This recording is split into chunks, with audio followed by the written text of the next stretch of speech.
Hey, salut à tous, et donc nous voilà pour un nouveau TP. Donc aujourd'hui on va partir sur quelque chose qu'on voit en maths en troisième je pense. Mais vous trouvez plein d'explications sur internet qui vous l'expliquent, donc c'est assez facile à suivre. C'est ce qu'on appelle les PGCD. Donc les PGCD, hein, donc plus grand commun diviseur, c'est en fait euh, enfin le PGCD de deux nombres, c'est le plus grand diviseur commun à ces deux nombres, hein.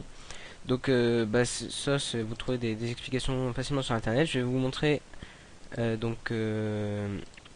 j'ai des points de texte. Voilà donc l'intitulé de l'exercice d'aujourd'hui. On devrait l'avoir s'il veut bien ouvrir. Voilà. Donc alors on a créé un programme calculant le PGCD de deux nombres donnés en utilisant deux méthodes. Donc on a donc la méthode utilisant un algorithme récursif et la méthode utilisant l'algorithme d'Euclide. L'algorithme d'Euclide, c'est l'un des plus vieux algorithmes qui existent au monde, hein, qui a été mis au point par Euclide, hein, donc il y a très très très longtemps. C'était à l'époque des mathématiciens grecs. Et bah, il fonctionne, et donc il est très facilement adaptable à l'informatique. Vous pouvez en trouver plein d'exemples sur internet. Donc regardez pas évidemment un exemple d'implémentation, sinon c'est un peu, ça va pas vous aider. Donc c'est peut-être un peu plus dur que les précédents tutoriels, parce qu'il y a une petite difficulté, enfin c'est un peu plus compliqué déjà comme algorithme, mais on reste dans quelque chose de facilement faisable, hein. Surtout avec les ressources sur internet qui expliquent comment calculer à la main. Donc c'est quelque chose qu'on voit en troisième, mais qu'on peut comprendre facilement. Ce qu'il faut savoir faire, c'est les divisions euclidiennes, c'est-à-dire une division où on récupère le reste, on ne calcule pas les nombres après la virgule. Donc, et je vous propose des améliorations suivantes, hein, adaptées au PPCM, qui est donc les plus petits multiples communs de deux nombres, et créer une fonction qui permute les bornes si jamais, parce que vous allez voir que les deux nombres demandés, le plus grand doit toujours être en premier et le plus petit suivre, et le plus petit en suivant. Et donc si jamais c'est pas le cas, faire une petite fonction qui permute les deux bornes. Mais on verra que dans le cas de l'algorithme récursif, qui est plus récent, ça n'a pas d'importance. Donc je vous montre l'implémentation du programme. Donc on va dans un terminal. On va lancer PGCD. Donc là, il se met en attente de deux nombres, donc on va donner les nombres. Bon, on va donner des nombres au hasard, hein. Donc voilà, donc là, il nous dit que c'est 1. Bon, bah, pas de bol, hein, mais peut-être que. On faudrait essayer de tomber sur. Voilà, donc là, je vais donner un nombre plus grand en deuxième. Et donc là, les résultats sont différents, parce qu'en deuxième, c'est l'algorithme récursif qui intervient, et en premier, c'est celui d'Euclide. Donc le récursif, ça n'a pas d'importance, là, des nombres, hein. Donc on va essayer de trouver un résultat plus intéressant. Les limites, ce qu'on pourrait faire, c'est alors plutôt voilà. Donc là, par exemple, c'est 8. Évidemment, ça se terminait par 24. Enfin voilà. Donc et il nous sort donc le PGCD. Alors donc on va et bah voilà, donc c'est tout. J'ai donné tout l'intitulé. Donc alors essayez de programmer ça. Et donc on se retrouve pour la correction. Et voilà, donc correction qui se fera en C++.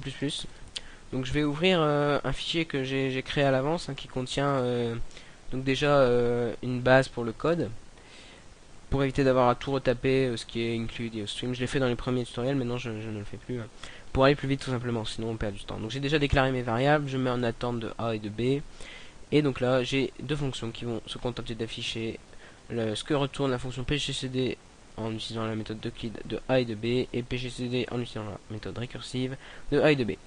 Donc on va définir nos fonctions PGCD euclidienne. Donc si vous êtes une implémentation d'algorithme, vous avez pu voir que ça fonctionne avec une boucle, donc qui est un tant que. Alors on va éviter les majuscules. Et donc c'est tout simplement tant que la borne A est inférieure à la borne B, hein, puisque c'est le cas, hein. Non, c'est supérieur plutôt. Tant que la borne A est supérieure à la borne B, puisque la borne A c'est ce qu'on rentre en premier. Exactement. Donc on va demander à faire la chose suivante, c'est-à-dire que on va calculer le reste de A divisé par B. Et donc ça c'est très simple, on peut utiliser la fameuse instruction modulo qui est donc le symbole pourcent sur, en C++. C'est pas le cas dans tous les langages, hein. Modulo n'est pas toujours modulo. Alors donc méfiez-vous, hein. Donc le reste est donc égal à A modulo de B.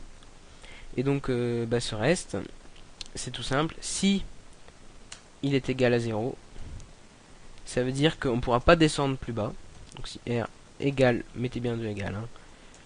C'est-à-dire qu'on ne pourra pas aller plus bas. Autrement dit, on a déjà le PGCD, c'est B. Donc tout simplement, on renvoie B. Return B. Si par contre, et c'est possible, hein, sauf si vous utilisez des petits nombres. Si par contre on a si R n'est pas égal à 0 tout simplement, on va donc utiliser sinon, hein, l'instruction sinon. Et dans ce cas, il va falloir donc affecter à A la valeur de B. Et ensuite à B le reste. Et donc de cette façon, on va calculer, on va récupérer le reste, et donc ensuite on refera la division avec le reste, et ainsi de suite jusqu'à arriver à R égale 0. Ça, on peut le faire manuellement aussi, on n'a pas forcément besoin d'un programme, hein, mais sur des grands nombres ça devient très vite infernal, hein. Donc bon, j'avais oublié de déclarer R, hein, comme étant une variable en entier. Et donc oui, on travaille que sur des entiers, hein, puisque tout ça s'applique pas au nombre décimaux. Et voilà, donc B égale R. Et donc au bout d'un moment, il finira toujours par retourner B. C'est tout pour la fonction PGCD donc avec Euclid. Et on va la tester, hein. Donc alors j'ai donc correction.cpp, donc g++ correction.cpp. Je vais demander à sortir ça avec le nom correction. Alors qu'est-ce qu'il me dit?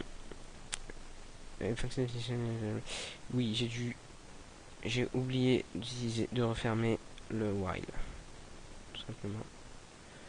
Voilà, donc là normalement c'est bon. Donc maintenant j'ai correction, je vais lancer correction. Il va me demander donc les deux nombres, donc on va utiliser 45 et 25. Et donc là il me renvoie 5. Bon, évidemment là l'autre fonction n'étant pas implémentée, il renvoie 45.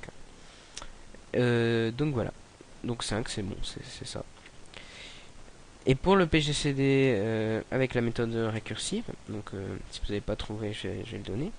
Donc c'est tout simple. Déjà on teste A. Donc si A est égal à 0, hein, dès qu'on nous l'envoie, on va pas s'embêter. On retourne directement B. Voilà. Par contre, si A n'est pas égal à 0, donc sinon, on va donc appeler cette même fonction. C'est ce qu'on appelle une fonction récursive. Une fonction récursive, c'est une fonction qui s'appelle elle-même. Donc un bel exemple de fonction récursive, c'est une fonction qui calculerait la factorielle d'un nombre. Et ça, on le verra justement dans un prochain TP. Et pas tout de suite. Et là, la fonction pour calculer le PGCD la fonction peut être codée d'une façon récursive. Donc sinon, PGCD, donc on rappelle PGCD récursif, donc cette fonction là, PGCD récursif, comme ça je l'ai appelé, et on lui envoie donc B modulo A, hein, qui correspondra donc à A, et puis A, tout simplement. Et puis ensuite on ferme la parenthèse, et tac. Voilà. Donc, ah oui, pourquoi j'ai oublié de mettre le point virgule. Et voilà. Donc ce qui va se passer, c'est que quand on appelle cette fonction ici, et tout simplement on lui envoie deux nombres en paramètres, donc il teste si A égale 0, il renvoie B. Sinon il appelle PGCD, donc il s'appelle lui-même, et ensuite il reteste si A égale 0, jusqu'à arriver au point où ça y est, c'est égal à 0, si A est égal à 0, donc quand il aura appelé 2, 3, 4, 5, 6 fois la fonction, donc au bout d'un moment il retourne B, forcément, et la fonction se termine, et on récupère le résultat ici. Donc on va compiler afin de vérifier que tout fonctionne. et relancer avec toujours 45, 25, et voilà, les deux algorithmes fonctionnent. C'est tout pour l'implémentation. Donc je vous ai proposé les améliorations possibles.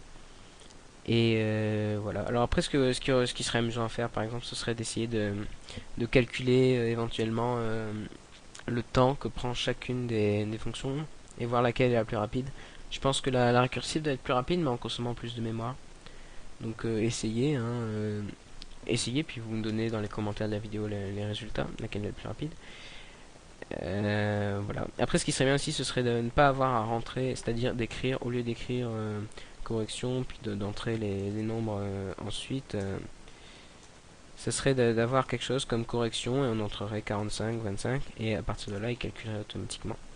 Donc, donner des arguments au programme. Donc ça, ce sera aussi dans un prochain TP, j'expliquerai comment faire. Pour ceux qui savent déjà le faire, si c'est dans d'autres langages que C++, en C++, c'est un petit peu plus compliqué que dans d'autres langages, comme le Python, où c'est vraiment très simple. Mais donc on verra la prochaine fois comment faire ça. Et voilà, donc c'est tout, donc j'ai terminé. Donc j'ai lu vos commentaires sur les dernières vidéos, donc j'ai vu que certains avaient recodé les algorithmes dans d'autres langages, notamment sur calculatrice et tout, donc je suis très content de cette initiative. Et en Java, j'ai vu que ça a été fait aussi. Donc ben tant mieux, hein, donc plus de langages possible, le plus de choses.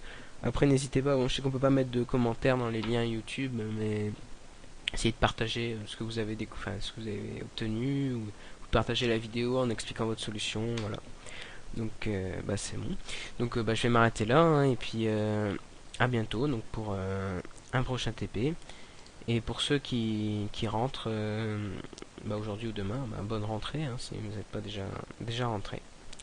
Donc voilà, j'arrête l'enregistrement.